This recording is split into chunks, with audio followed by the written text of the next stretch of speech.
ही लोग शामिल हो दुश्मनों की चाल में। जब अपने ही लोग शामिल हो दुश्मनों की चाल में, तब शेर भी डर जाते हैं कुत्तों की चाल से। तो कैसे हैं प्यारे दोस्तों? तो फिर से आ गए हैं 81वां प्रश्न आ गया है। देखिए आप लोगों के लिए जो है यहाँ पर कितने प्रश्न हो चुका है। देखिए पार्ट 5 आज हो रहा है, पार्ट 5 हो रहा है, आज पार्ट 5 हो रहा है। इससे पहले जो है देखिए 10 से जो है 0 से 20 क्वेश्चन, 20 से जो है 40 इतने प्रश्न हो चुके हैं।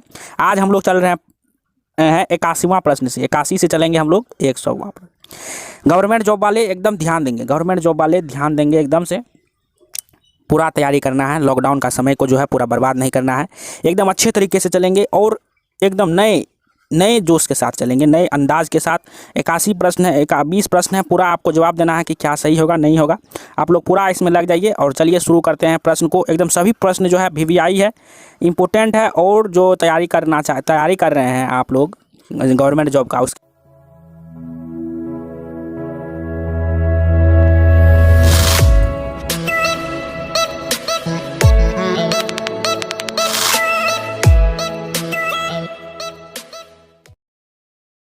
81वां प्रश्न है, संचार में प्रयुक्त फाइबर ऑप्टिक केवल किस सिद्धांत पर कार्य करता है। यदि आपने मेरा लेक्चर वीडियो यदि देखे हैं, मैं बता दूं, लेक्चर वीडियो में सभी टॉपिक को अलग अलग से कवर किया गया है और उसी से प्रश्न जो है यहाँ पर VVI जो गवर्नमेंट जॉब में पूछा गया है उसी को मैं लिया हूँ। तो चलिए प्रश्न क्या है मेरा, संचार में प्रयुक्त फाइबर ऑप्टिक केवल किस सिद्धांत पर कार्य करता है। तो यहाँ पर मेरा है A प्रकाश के नियमित परावर्तन, B है प्रकाश के विकर्ण परावर्तन, C है मेरा यहाँ पर प्रकाश के अपवर्तन और D है मेरा प्रकाश के पूर्ण आंतरिक परावर्तन। राइट आंसर यहाँ पर क्या हो जाएगा? तो राइट आंसर यहाँ जो है आपके लिए राइट आंसर जो है यहाँ पर ऑप्शन नंबर D TIR, जिसे आप कहते हैं TIR, आप जिसे कहते हैं TIR मतलब हो गया टोटल यानी पूर्ण, टोटल इंटरनल यानी आंतरिक परावर्तन यानी रिफ्लेक्शन, यानी टोटल इंटरनल रिफ्लेक्शन के कारण, यानी प्रकाश का जो है टोटल इंटरनल रिफ्लेक्शन यानी पूर्ण आंतरिक परावर्तन के कारण में संचार में जो है फाइबर ऑप्टिक सिद्धांत इसी पे कार्य करता है। किस पे? तो TIR पे। चलिए चलते हैं, इसे मैं अपने लेक्चर वीडियो में अच्छे तरीके से बताया हूँ, आप इसे ध्यान देंगे। चलिए 81 प्रश्न हो गया, चलिए 82वां चलते हैं। 82वां प्रश्न आपके स्क्रीन पर है, देखिए 82वां प्रश्न आपके स्क्रीन पर है, क्या है देखिए, पढ़िए और इसका आंसर आप लोग दीजिए। देखिए 82वां प्रश्न आपके स्क्रीन पर क्या है, देखिए पढ़ते हैं। जब सूर्य क्षितिज के निकट होता है, अर्थात सुबह और शाम को, तब वह लालिमा युक्त दिखाई देता है, इसका कारण क्या है। यानी देखिए जब सूर्य क्षितिज के निकट होता है, क्षितिज यानी आप लोग जानते होंगे, समझ गए होंगे, क्षितिज के निकट होता है और सुबह शाम को आप लोग देखते होंगे सूरज वह लालिमा दिखाई देता है। वो लालिमा क्यों दिखाई देता है? तो वह लालिमा क्यों दिखाई देता है, ऑप्शन नंबर A है मेरा, लाल प्रकाश का वायुमंडल द्वारा न्यूनतम प्रकीर्णन, या B लाल प्रकाश का वायुमंडल द्वारा सर्वाधिक परिवर्तन, या C सुबह और शाम में सूर्य का यही रंग होता है, या D पृथ्वी का वायुमंडल लाल प्रकाश उत्सर्जित करता है। तो राइट आंसर यहाँ पर आपके लिए हो जाएगा, राइट क्वेश्चन आपके लिए A हो जाएगा यहाँ पर करेक्ट। क्यों होगा? तो मैं आपको लेक्चर वीडियो में बताया हूँ। तो राइट आंसर यहाँ पर सिर्फ क्वेश्चन कर रहे हैं, सिर्फ क्वेश्चन को ही ध्यान में रख रहे हैं कौन सा, तो राइट आंसर यहाँ पर A हो जाएगा। चलिए 83वां प्रश्न पर चलते हैं। 83वां प्रश्न क्या है, देखिए 83वां प्रश्न क्या है आपके लिए, देखिए पढ़िए और दिमाग लगाइए क्या होगा। देखिए श्वेत प्रकाश को नली में कैसे पैदा करते हैं। यानी श्वेत प्रकाश जो है इस तरह से ट्यूब लाइक स्ट्रक्चर आप लोग वहाँ पर पढ़े होंगे। यदि इस नली में हम उसको कैसे पैदा करते हैं, जो एक्सपेरिमेंट के लिए यहाँ पर नली टाइप से होता है, तो वह किस तरह से पैदा किया जाता है। तो मैं A नंबर है मेरा यहाँ पर तांबे के तार को गर्म करके, B है तंतु के गर्म करके, या C है परमाणु को उत्तेजित करके, या D अणुओं को दोलित कर। तो मैं आपको बताना चाहूँगा यहाँ पर देखिए, जब भी नली में पैदा करेंगे किसी को श्वेत प्रकाश को, तो मैं उसे क्या करूँगा, वह गर्म करके होगा। वह क्या होगा? गर्म करके होगा। अब गर्म किससे करेंगे? तो गर्म जो है वो तंतु को करेंगे, तंतु, हिंदी माध्यम वाले समझ रहे होंगे। तो राइट आंसर यहाँ पर B जो है करेक्ट हो जाएगा, यहाँ पर B करेक्ट हो जाएगा, नहीं तंतु को गर्म करके। चलिए 84वां प्रश्न आपके स्क्रीन पर देखिए, मायोपिया का क्या तात्पर्य है। मैंने आपको अच्छे तरीके से एकदम डिटेल इसका वीडियो बनाया हुआ है, आप उसे प्लेलिस्ट आई बटन पे जाइए, चेक करिए। आपको इसमें प्रश्न ही नहीं होने वाला है और इससे आपको जनरल कंपटीशन का तैयारी भरमार होगा और अच्छे तरीके से होगा, कॉन्सेप्चुअल होगा। तो किससे है मायोपिया का क्या तात्पर्य है? तो निकट दृष्टि दोष आपको मैंने बता दिया था। तो राइट आंसर यहाँ पर क्या हो जाएगा? B यहाँ पर राइट आंसर हो जाएगा। तो चलिए हम लोग चलते हैं, 84 हो गया, 85वां प्रश्न पर चलते हैं। देखिए सभी प्रश्न आपको मैं पहले बोल चुका हूँ VVI। देखिए हाइपर मैपियो, देखिए हाइपर यहाँ पर आपको सीधा इसे दिमाग में रखना है कि बड़ा कुछ दूर टाइप से, अधिक की भाषा में हाइपर का यहाँ पर प्रयोग करेंगे। क्या पढ़ेंगे? अधिक यानी दूर, बड़ा, कुछ ज़्यादा, तो दूर दृष्टि यानी दूर दृष्टि। यहाँ पर राइट आंसर A है मेरा निकट, या B है दूर, या C है जरा दूर दृष्टि, या प्रेसयोपिया। तो राइट आंसर यहाँ पर क्या हो जाएगा आपको मैं बता दिया। तो राइट आंसर यहाँ पर B करेक्ट हो जाएगा। चलिए हम लोग अब 86वां प्रश्न पर चलते हैं। 86वां प्रश्न क्या है, देखिए एकदम अच्छे तरीके से देखना है और राइट आंसर को चूज करना है। देखिए क्या है, एक आदमी 10 मीटर से अधिक दूर की वस्तु को स्पष्ट नहीं देख पाता है, किस दूर दृष्टि दोष से पीड़ित है। वह किस दृष्टि दोष से पीड़ित है? तो पहला ऑप्शन है यहाँ पर हाइपरमेट्रोपिया, हाइड्रोमेट्रोपिया, बी है मेरा हाइड्रोफोबिया, सी है मायोपिया या डी है कैटारेक्ट। मैं आपको बता दूं, देखिए 10 मीटर की अधिक दूर की वस्तु को देख नहीं पाता, तो दूर की वस्तु को नहीं देख पाता है यानी दूर दृष्टि, दूर की वस्तु को नहीं देख पाता यानी दूर है, तो यहाँ पे क्या हो जाएगा, निकट हो जाएगा। निकट किसे कहते हैं, तो निकट किसे कहते हैं, तो वह निकट दृष्टि दोष को क्या कहते हैं, मायोपिया ही कहते हैं। इसलिए मैं कहता हूँ दोस्तों कि आप लोग हिंदी जो है, आप यदि जैसे कि मायोपिया हुआ, इसका हिंदी आप दिमाग में रखिए कि निकट दृष्टि दोष। इसलिए कहते हैं कि आपको जो है, आपको इंग्लिश के साथ साथ हिंदी का भी टर्मिनोलॉजी आपको पता होना चाहिए। बहुत बार ऐसा होता है कि ऑप्शन इंग्लिश में दिया हुआ रहता है, इसलिए आपको मैं बता दूं हिंदी माध्यम वाले, तो आप उसे जो है इंग्लिश की भाषा में भी याद करें। जैसे आपको मैंने बताया TIR, टोटल इंटरनल रिफ्लेक्शन, पूर्ण आंतरिक परावर्तन, इसी तरह से आपको दिमाग में रखना है। तो यहाँ पर देखिए दूर की वस्तु में दूर यानी निकट, निकट रोग होगा, आपको मैंने बताया था कि उल्टा होता है, तो यानी निकट दृष्टि को क्या कहते हैं, मायोपिया। तो राइट आंसर यहाँ पर सी हो जाएगा। क्या हो जाएगा, सी हो जाएगा। देखिए यहाँ पर सी हो जाएगा। चलिए आप लोग चलते हैं 87वां प्रश्न पर चलते हैं। 87वां प्रश्न क्या है मेरा, यहाँ पर देखिए सभी क्वेश्चन आपको इसका PDF यदि लेना चाहते हैं तो PDF के लिए आप जो है यहाँ पर आप कमेंट कर सकते हैं। PDF वैसे दिया ही जाता है PDF के लिए। चलिए क्या है, देखिए क्या है, यह देखिए क्या है 87वां प्रश्न क्या है, देखिए पढ़ते हैं। 87वां प्रश्न क्या है, चलिए हम लोग पढ़ते हैं। 87वां प्रश्न है मेरा, एक मनुष्य 1 मीटर की कम दूरी की वस्तु को देख नहीं पाता है, वह व्यक्ति किस दोष से पीड़ित है। वह 1 मीटर की कम की दूरी को नहीं देख पाता है, नहीं देख पाता है, उल्टा होता है, आपको मैं बता दिया हूँ। तो उल्टा होता है तो आप लोग समझ गए होंगे कि यहाँ पर क्या हो जाएगा, दूर दृष्टि। यहाँ पर दूर दृष्टि यहाँ पर राइट आंसर हो जाएगा। तो इसलिए राइट आंसर यहाँ पर दूर दृष्टि, ये मेरा यहाँ पर करेक्ट हो जाएगा। क्या हो जाएगा, ये मेरा करेक्ट यानी दूर दृष्टि यहाँ पर हो जाएगा। चलिए 88वां प्रश्न पर चलते हैं। बहुत भी यहीं से प्रश्न जो उठता ही है, इसलिए मैं आपको यहाँ से मैं करवा रहा हूँ, प्रश्न यहाँ से उठता ही है। और सब कॉम्पिटिटिव एग्जाम में कोई ले लीजिए, BPSC से ले लीजिए, UPPCS या UPSC में भी प्रश्न आपको यहाँ से मिलेंगे।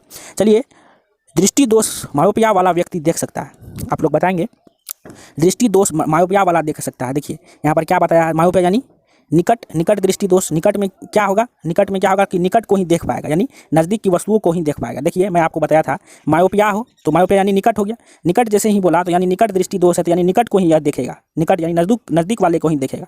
तो राइट आंसर यहाँ पर क्या हो जाएगा, देखिए ए है मेरा नज़दीक स्थित वस्तु को स्पष्ट रूप से देख पाएगा, या बी है मेरा दूर की वस्तु को, या सी है नज़दीक एवं दूर दोनों को, या सी है ना ही नज़दीक ना ही दूर। मैं आपको बता दिया। तो मायोपिया यानी निकट दृष्टि दोष। मैं इसलिए बोल दिया हूँ कि इंग्लिश हिंदी आपको दोनों टर्मिनोलॉजी याद होना चाहिए, इसलिए मैं बता रहा हूँ। तो यहाँ पर राइट आंसर ए यहाँ पर करेक्ट हो जाएगा, यानी नज़दीक है, निकट दृष्टि है तो यानी निकट को ही देखेगा, वह निकट दृष्टि दोष है तो वह निकट को ही देखेगा, मायोपिया जिसे आप कहते हैं। चलिए 89वां प्रश्न क्या है, एकदम अब चलते हैं थोड़ा फास्ट। चलिए 89वां प्रश्न है मेरा, निकट दृष्टि दोष रोग मुक्ति होती है, मतलब निकट दृष्टि दोष मतलब कौन सा उपचार में लेंगे जो वह मुक्त हो जाएगा, वह आँख से जो है वह परेशानी से दूर हो जाएगा, यानी निकट दोष को निवारण के लिए कौन सा लेंस का यूज करेंगे। देखिए मैं आपको बता दिया था कि दूर दृष्टि दोष है तो दूर में ऊ आया यानी उत्तल लेंस, यानी क्या हो जाएगा उत्तल लेंस।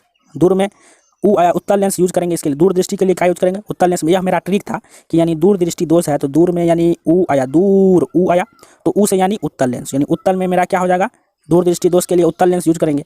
तो यानी दूर है, अब निकट है, यानी उत्तल और अवतल होता है, उत्तल और अवतल होता है तो निकट के लिए क्या हो जाएगा, दूर के लिए उत्तल लेंस है यानी निकट के लिए क्या हो जाएगा, अवतल लेंस हो जाएगा। तो राइट आंसर यहाँ पर मेरा क्या हो जाएगा, यहाँ पर क्या हो जाएगा बी। अब वही जब पूछेगा दूर दृष्टि के लिए कौन सा निवारण के लिए यूज करते हैं तो क्या हो जाएगा, उत्तल लेंस हो जाएगा।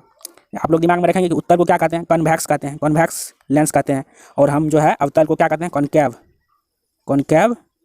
Concave lens. इसे याद रखिए और कॉपी में आप लोग इसे रख सकते हैं, लिख सकते हैं। और हिंदी मीनिंग आपको दिमाग में होना ही चाहिए, इंग्लिश मीनिंग हिंदी मीनिंग दोनों का जो है लिस्ट होना चाहिए आपके पास।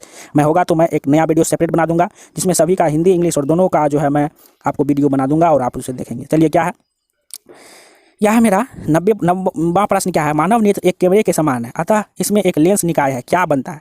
दृष्टिपटल पर पिंड का सीधा या ऊर्ध्वाधर वास्तविक प्रतिबिंब, या दृष्टिपटल पर पिंड का प्रतिबिंब आभासी प्रतिबिंब, या वास्तविक या आइरिस पर पिंड, क्या बताएंगे आप लोग। 90 का यह मेरा क्या हो जाएगा, देखिए यहाँ पर क्या है 90 वाला प्रश्न, यहाँ पर आपके स्क्रीन पर क्या है कि जो है मानव नेत्र एक कैमरे के समान है, अतः इसमें एक लेंस निकाय है, नेत्र लेंस क्या बनता है, बताएंगे आप लोग क्या बनता है। तो वह क्या बनता है, यह थोड़ा मेरा पहली बार मेरा यह क्वेश्चन था, तो क्या हो जाएगा दृष्टि पर पिंड पर प्रतिबिंब वास्तविक प्रतिबिंब बनता है, क्या बनता है वास्तविक प्रतिबिंब। यहाँ पर राइट आंसर यहाँ पर ये देखिए वास्तविक प्रतिबिंब बनेगा, यानी मानव नेत्र के कैमरे के समान आता है, इसमें लेंस निकाय, नेत्र लेंस क्या बनता है, मतलब नेत्र जो है लेंस में क्या बनता है, तो वह क्या बनता है वास्तविक प्रतिबिंब बनता है, वास्तविक प्रतिबिंब। 90 का क्या हो जाएगा, 90 का यहाँ पर राइट आंसर सी हो जाएगा, सी हो जाएगा यहाँ पर सी। चलिए आप लोग 91वां प्रश्न पर चलते हैं। 91वां प्रश्न क्या है, ल्यूमेन एकक है, ल्यूमेन एकक है, ल्यूमेन एकक है, किसका एकक है। देखिए ए है मेरा ज्योति फ्लक्स, बी है ज्योति तीव्रता, या सी है प्रतिध्वनि घनत्व, या डी है चमक का। तो राइट आंसर यहाँ पर क्या हो जाएगा ज्योति फ्लक्स, यानी राइट आंसर ये हो जाएगा। ल्यूमेन किसका है एकक, तो वह ज्योति फ्लक्स का एकक है। चलिए यह तो होना ही चाहिए। 92वां प्रश्न पर चलते हैं। देखिए 92वां प्रश्न क्या है, थोड़ा सा आपको हो सकता है यह थोड़ा ज़्यादा बड़ा हो। देखिए निम्नलिखित परिघटनाओं पर विचार करिए। गोधूली में सूर्य का आमा, 2 उषा काल में सूर्य का रंग, उषा काल में चंद्रमा का दिखना, 4 है आकाश में तारों का टिमटिमाना, 5 में आकाश में ध्रुव तारों का दिखना, उनसे कौन सा दृष्टि भ्रम है? कौन सा दृष्टि भ्रम है? देखिए यह क्वेश्चन बहुत जो है टेम्पो वाला क्वेश्चन है, टेम्पो वाला क्वेश्चन है। तो राइट आंसर यहाँ पर 1 2 3, 1 2 3 जो है मेरा, यह क्या है मेरा, यह 1 2 3 क्या है मेरा, यही तो है मेरा दृष्टि भ्रम। तो राइट आंसर यहाँ पर ए मेरा करेक्ट हो जाएगा। तो यानी गोधूली में सूर्य का माप, उषा काल में सूर्य का रंग और उषा काल में चंद्रमा का दिखना, यह मेरा क्या है, दृष्टि भ्रम। यह दोनों तो होता ही है कि आकाश में तारों का टिमटिमाना, आकाश में ध्रुव तारे। तो राइट आंसर यहाँ पर ये यहाँ पर करेक्ट हो जाएगा। चलिए 93वां प्रश्न पर कर चलते हैं। 93वां प्रश्न क्या है मेरा, यह भी थोड़ा आपको हो सकता है कि क्वेश्चन अब धीरे धीरे थोड़ा हो सकता है भारी हो, लेकिन आप लोगों को कॉन्सेप्ट वही है, छोटा कॉन्सेप्ट है, वही आपको कॉन्सेप्ट दिमाग में रखना है। 93वां प्रश्न है, प्रकाश की दृश्य वर्ण क्रम में लाल प्रकाश हरे प्रकाश की अपेक्षा अधिक उत्सर्ग भी है। लाल प्रकाश का तरंग भी आर कहता है, लाल प्रकाश का तरंगदैर्घ्य हरे प्रकाश के तरंगदैर्घ्य से अधिक होता है। यह एसर्शन वाला क्वेश्चन है दोस्तों। एसर्शन वाला क्वेश्चन को हम अच्छे तरीके से ढंग से जो है इसे दिमाग में लगाते हैं। तो यहाँ पर राइट आंसर क्या हो जाएगा, ये है, दोनों सही है लेकिन स्पष्टीकरण है, दोनों सही है लेकिन स्पष्टीकरण नहीं है।